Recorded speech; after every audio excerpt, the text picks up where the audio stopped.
ओम शांति। आज 27 जनवरी 2024 के ईश्वरी मधुर महावाक्य सुनते हैं। मीठे बच्चे, रूहानी सर्जन तुम्हें ज्ञान योग की फर्स्ट क्लास वंडरफुल खुराक खिलाते हैं। यही रूहानी खुराक एक दो को खिलाते सबकी खातिरी करते रहो। आज की मुरली से प्रश्न है, विश्व का राज्य भाग लेने के लिए कौन सी एक मेहनत करो, पक्की पक्की आदत डालो। उत्तर है, ज्ञान के तीसरे नेत्र से अकाल तख्त नशीन आत्मा भाई को देखने की मेहनत करो। भाई भाई समझ सभी को ज्ञान दो। पहले खुद को आत्मा समझ, फिर भाइयों को समझाओ। यह आदत डालो तो विश्व का राज्य भाग मिल जाएगा। इसी आदत से शरीर का भान निकल जाएगा। माया के तूफान व बुरे संकल्प भी नहीं आएंगे। दूसरों को ज्ञान का तीर भी अच्छा लगेगा। ओम शांति। ज्ञान का तीसरा नेत्र देने वाला रूहानी बाप बैठ रूहानी बच्चों को समझाते हैं। ज्ञान का तीसरा नेत्र सिवाय बाप के और कोई दे नहीं सकता। अभी तुम बच्चों को ज्ञान का तीसरा नेत्र मिला है। तुम जानते हो अब यह पुरानी दुनिया बदलने वाली है। बेचारे मनुष्य नहीं जानते कि कौन बदलाने वाला है और कैसे बदलाते हैं, क्योंकि उन्हों को ज्ञान का तीसरा नेत्र ही नहीं है। तुम बच्चों को अभी ज्ञान का तीसरा नेत्र मिला है, जिससे तुम सृष्टि के आदि मध्य अंत को जान गए हो। यह है ज्ञान की सैक्रीन। सैक्रीन की एक बूंद भी कितनी मीठी होती है। ज्ञान का भी एक ही अक्षर है, मन मना भव। अपने को आत्मा समझ बाप को याद करो। बाप शांति धाम और सुख धाम का रास्ता बता रहे हैं। बाप आए हैं बच्चों को स्वर्ग का वर्षा देने, तो बच्चों को कितनी खुशी रहनी चाहिए। कहते भी हैं, खुशी जैसी खुराक नहीं। जो सदैव खुशी मौज में रहते हैं, उनके लिए वह जैसे खुराक होती है। 21 जन्म मौज में रहने की यह जबरदस्त खुराक है। यही खुराक सदैव एक दो को खिलाते रहो। तुम श्रीमत पर सभी की रूहानी खातिरी करते रहो। सच्ची सच्ची खुश खैराफत भी यह है, किसी को बाप का परिचय देना। मीठे बच्चे जानते हैं, बेहद के बाप द्वारा हमको जीवन मुक्ति की खुराक मिलती है। सतयुग में भारत जीवन मुक्त था, पावन था। बाप बहुत बड़ी ऊंची खुराक देते हैं। तब तो गायन है, अतीन्द्रिय सुख पूछना हो तो गोप गोपियों से पूछो। यह ज्ञान और योग की कितनी फर्स्ट क्लास वंडरफुल खुराक है, और यह खुराक एक ही रूहानी सर्जन के पास है, और किसी को इस खुराक का मालूम ही नहीं है। बाप कहते हैं, मीठे बच्चों, तुम्हारे लिए हथेली पर सौगात ले आया हूँ। मुक्ति जीवन मुक्ति की यह सौगात मेरे पास ही रहती है। कल्प कल्प मैं ही आकर तुमको देता हूँ, फिर रावण छीन लेता है। तो अभी तुम बच्चों को कितना खुशी का पारा चढ़ा रहना चाहिए। तुम जानते हो, हमारा एक ही बाप टीचर और सच्चा सच्चा सद्गुरु है, जो हमको साथ ले जाते हैं। मोस्ट विलबेड बाप से विश्व की बादशाही मिलती है। यह कम बात है क्या? सदैव हर्षित रहना चाहिए। Godly student life is the best, यह सभी का गायन है। फिर नई दुनिया में भी तुम सदैव खुशियाँ मनाते रहेंगे। दुनिया नहीं जानती कि सच्ची सच्ची खुशियाँ कब मनाई जाएगी। मनुष्यों को तो सतयुग का ज्ञान ही नहीं है, यहाँ ही मनाते रहते हैं। परंतु यह पुरानी तमो प्रधान दुनिया में खुशी कहाँ से आई? यहाँ तो त्राही त्राही करते रहते हैं। कितना दुख की दुनिया है। बाप तुम बच्चों को कितना सहज रास्ता बताते हैं। गृहस्थ व्यवहार में रहते कमल फूल समान रहो। धंधा धोरी आदि करते भी मुझे याद करते रहो। जैसे आशिक और मासूक होते हैं, वह तो एक दो को याद करते रहते हैं। वह उनका आशिक, वह उनका माशूक होता है। यहाँ यह बात नहीं है। यहाँ तो तुम सभी एक माशूक के जन्म जन्मांतर से आशिक हो रहते हो। बाप तुम्हारा आशिक नहीं बनता। तुम उस माशूक को आने के लिए याद करते आए हो। जब दुख जास्ती होता है तो जास्ती सुमिरन करते हैं। तब तो गायन भी है, दुख में सिमरन सब करें।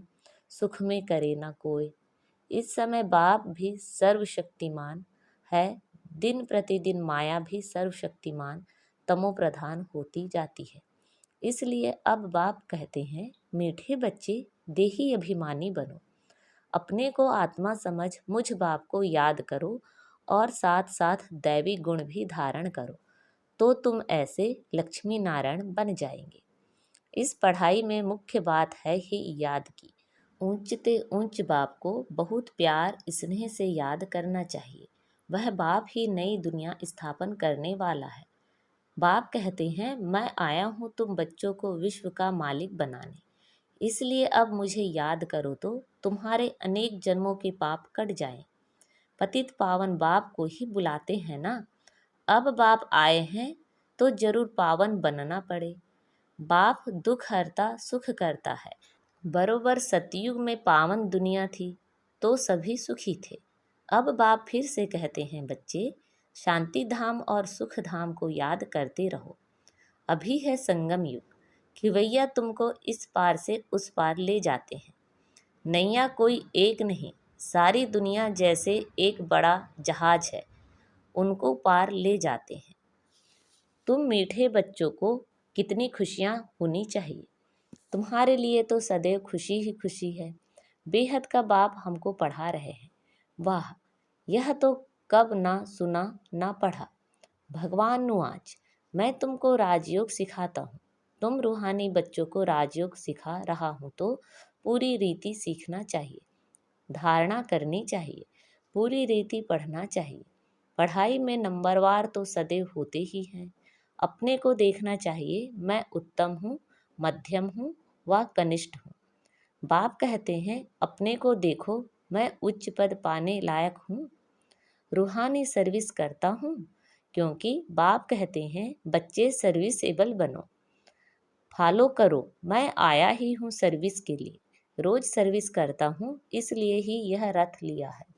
इनका रथ बीमार पड़ जाता है तो मैं इसमें बैठ मुरली लिखता हूँ। मुख से तो बोल नहीं सकते तो मैं लिख देता हूँ, ताकि बच्चों के लिए मुरली मिस ना हो। तो मैं सर्विस पर हूँ ना। यह है रूहानी सर्विस। बाप मीठे मीठे बच्चों को समझाते हैं, बच्चे तुम भी बाप की सर्विस में लग जाओ, ऑन गॉड फादरली सर्विस। सारे विश्व का मालिक बाप ही तुमको विश्व का मालिक बनाने आए हैं। जो अच्छा पुरुषार्थ करते हैं उनको महावीर कहा जाता है। देखा जाता है कौन महावीर है, जो बाबा के डायरेक्शन पर चलते हैं। बाप का फरमान है, अपने को आत्मा समझ भाई भाई देखो, इस शरीर को भूल जाओ। बाबा भी इन शरीरों को नहीं देखते हैं। बाप कहते हैं, मैं आत्माओं को देखता हूँ। बाकी यह तो ज्ञान है कि आत्मा शरीर बिगर बोल नहीं सकती। मैं भी इस शरीर में आया हूँ, लोन लिया हुआ है। शरीर के साथ ही आत्मा पढ़ सकती है। बाबा की बैठक यहाँ है। यह है अकाल तख्त। आत्मा अकाल मूर्त है। आत्मा कब छोटी बड़ी नहीं होती है, शरीर छोटा बड़ा होता है। जो भी आत्माएं हैं उन सभी का तख्त यह भ्रकुटी का बीच है। शरीर तो सभी के भिन्न भिन्न होते हैं। किसी का अकाल तख्त पुरुष का है, किसी का अकाल तख्त स्त्री का है, किसी का अकाल तख्त बच्चे का है। बाप बैठ बच्चों को रूहानी ड्रिल सिखलाते हैं। जब कोई से बात करो तो पहले अपने को आत्मा समझो। हम आत्मा फलाने भाई से बात करते हैं। बाप का पैगाम देते हैं कि शिव बाबा को याद करो। याद से ही जंग उतरनी है। सोने में जब अलाय खाद पड़ती है तो सोने की वैल्यू ही कम हो जाती है। तुम आत्माओं में भी जंग पड़ने से वैल्यूलेस हो गए हो। अब फिर पावन बनना है। तुम आत्माओं को अब ज्ञान का तीसरा नेत्र मिला है। उस नेत्र से अपने भाइयों को देखो। भाई भाई को देखने से कर्मेंद्रियां कभी चंचल नहीं होगी। राज्य भाग लेना है, विश्व का मालिक बनना है तो यह मेहनत करो। भाई भाई समझ सभी को ज्ञान दो तो फिर यह आदत पक्की हो जाएगी। सच्चे सच्चे ब्रदर्स तुम सभी हो। बाप भी ऊपर से आए हैं, तुम भी आए हो। बाप बच्चों सहित सर्विस कर रहे हैं। सर्विस करने की बाप हिम्मत देते हैं। हिम्मते मर्दा। तो यह प्रैक्टिस करनी है। मैं आत्मा भाई को पढ़ाता हूँ। आत्मा पढ़ती है ना, इसको स्पिरिचुअल नॉलेज कहा जाता है, जो रूहानी बाप से ही मिलती है। संगम पर ही बाप आकर यह नॉलेज देते हैं कि अपने को आत्मा समझो। तुम नंगे अशरीरी आए थे, फिर यहाँ शरीर धारण कर तुमने 84 जन्म पाठ बजाया है। अब फिर वापस चलना है, इसलिए अपने को आत्मा समझ भाई भाई की दृष्टि से देखना है। यह मेहनत करनी है, अपनी मेहनत करनी है, दूसरों में हमारा क्या जाता। चैरिटी बिगिंस एट होम, अर्थात पहले खुद को आत्मा समझ फिर भाइयों को समझाओ तो अच्छी रीति तीर लगेगा। यह जौहर भरना है, मेहनत करेंगे तब ही उच्च पद पाएंगे। बाप आए ही हैं फल देने के लिए, मेहनत तो करनी पड़े, कुछ सहन भी करना पड़ता है। कोई उल्टी सुल्टी बात बोले तो चुप रहो। तुम चुप रहेंगे तो फिर दूसरा क्या करेगा। ताली दो हाथ से बजती है, एक ने मुख की ताली बजाई, दूसरा चुप कर दे तो वह आपे ही चुप हो जाएंगे। ताली से ताली बजने से आवाज हो जाता है। बच्चों को एक दो का कल्याण करना है। बाप समझाते हैं, बच्चे सदैव खुशी में रहने चाहते हो तो मन मना भाव, अपने को आत्मा समझ बाप को याद करो। भाइयों, आत्माओं तरफ देखो, भाइयों को भी यह नॉलेज दो। योग कराते हो तो भी अपने को आत्मा समझ भाइयों को देखते रहेंगे तो सर्विस अच्छी होगी। बाबा ने कहा है, भाइयों को समझाओ। भाई सभी बाप से वर्षा लेते हैं। यह रूहानी नॉलेज एक ही बार तुम ब्राह्मण बच्चों को मिलती है। तुम ब्राह्मण हो फिर देवता बनने वाले हो। इस संगम युग को थोड़े ही छोड़ेंगे, नहीं तो पार कैसे जाएंगे। कूदेंगे थोड़े ही। यह वंडरफुल संगम युग है, तो बच्चों को रूहानी यात्रा पर रहने की आदत डालनी है। तुम्हारे ही फायदे की बात है। बाप की शिक्षा भाइयों को देनी है। बाप कहते हैं, मैं तुम आत्माओं को ज्ञान दे रहा हूँ, आत्मा को ही देखता हूँ। मनुष्य मनुष्य से बात करेंगे तो उनके मुंह को देखेंगे ना। तुम आत्मा से बात करते हो तो आत्मा को ही देखना है।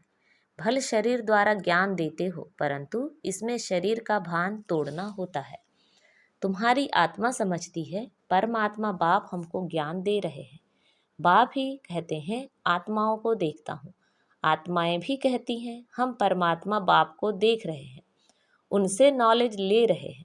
इसको कहा जाता है स्पिरिचुअल ज्ञान की लेन देन। आत्मा आत्मा के साथ, आत्मा में ही ज्ञान है, आत्मा को ही ज्ञान देना है। यह जैसे जौहर है, तुम्हारे ज्ञान में यह जौहर भर जाएगा तो किसी को भी समझाने से झट तीर लग जाएगा। बाप कहते हैं, प्रैक्टिस करके देखो, तीर लगता है ना। यह नई आदत डालनी है तो फिर शरीर का भान निकल जाएगा। माया के तूफान कम आएंगे, बुरे संकल्प नहीं आएंगे, क्रिमिनल आई भी नहीं रहेगी। हम आत्मा ने 84 का चक्र लगाया, अब नाटक पूरा होता है। अब बाबा की याद में रहना है। याद से ही तमो प्रधान से सतो प्रधान बन सतो प्रधान दुनिया के मालिक बन जाएंगे। कितना सहज है। बाप जानते हैं बच्चों को यह शिक्षा देना भी मेरा पाठ है। कोई नई बात नहीं है। हर 5000 वर्ष बाद हमको आना होता है। मैं बंधायमान हूँ, बच्चों को बैठ समझाता हूँ। मीठे बच्चे, रूहानी याद की यात्रा में रहो तो अंत मते सो गति हो जाएगी। यह अंतकाल है ना, मामे कम याद करो तो तुम्हारी सदगति हो जाएगी। यह देही अभिमानी बनने की शिक्षा एक ही बार तुम बच्चों को मिलती है। कितना वंडरफुल ज्ञान है। बाबा वंडरफुल है तो बाबा का ज्ञान भी वंडरफुल है। कब कोई बता ना सके। अभी वापस चलना है, इसलिए बाप कहते हैं, मीठे बच्चों यह प्रैक्टिस करो। अपने को आत्मा समझ आत्मा को ज्ञान दो। तीसरे नेत्र से भाई भाई को देखना है, यही बड़ी मेहनत है। अच्छा, मीठे मीठे सिखिला दे बच्चों प्रति माता पिता बाप दादा का याद प्यार और गुड मॉर्निंग। रूहानी बाप की रूहानी बच्चों को नमस्ते। हम सब रूहानी बच्चों की रूहानी माता पिता बाप दादा को याद प्यार, गुड मॉर्निंग और नमस्ते। आज की मुरली से धारणा के लिए मुख्य सार हैं, जैसे बाप बच्चों की रूहानी सर्विस पर आए हैं, ऐसे बाप को फॉलो कर रूहानी सर्विस करनी है। बाप के डायरेक्शन पर चल खुशी की खुराक खानी और खिलानी है। कोई उल्टी सुल्टी बात बोले तो चुप रहना है, मुख की ताली नहीं बजानी है, सहन करना है। आज बाबा ने हमें वरदान दिया है, दृढ़ता की शक्ति से मन बुद्धि को सीट पर सेट करने वाले सहज योगी भव। बच्चों का बाप से प्यार है, इसलिए याद में शक्तिशाली हो बैठने का, चलने का, सेवा करने का अटेंशन बहुत देते हैं। लेकिन मन पर अगर पूरा कंट्रोल नहीं है, मन ऑर्डर में नहीं है, तो थोड़ा टाइम अच्छा बैठते हैं, फिर हिलना डुलना शुरू कर देते हैं। कभी सेट होते, कभी अपसेट, लेकिन एकाग्रता की व दृढ़ता की शक्ति से मन बुद्धि को एक रस स्थिति की सीट पर सेट कर दो तो सहज योगी बन जाएंगे। आज का स्लोगन है, जो भी शक्तियां हैं उन्हें समय पर यूज करो तो बहुत अच्छे अच्छे अनुभव होंगे। अब अव्यक्त साइलेंस द्वारा डबल लाइट फरिश्ता स्थिति का अनुभव करो। अब हर एक ब्राह्मण ब्रह्मा बाप समान चैतन्य चित्र बने, लाइट और माइट हाउस की झांकी बने। संकल्प शक्ति का साइलेंस का भाषण तैयार कर कर्मातीत डबल लाइट फरिश्ता स्टेज पर वरदानी मूर्त का पाठ बजाएं, तब संपूर्णता समीप आएगी। उस कर्मातीत स्टेज के आधार पर जिसके प्रति जो संकल्प करेंगे उसके पास वह संकल्प पहुंच जाएगा। अच्छा, ओम शांति।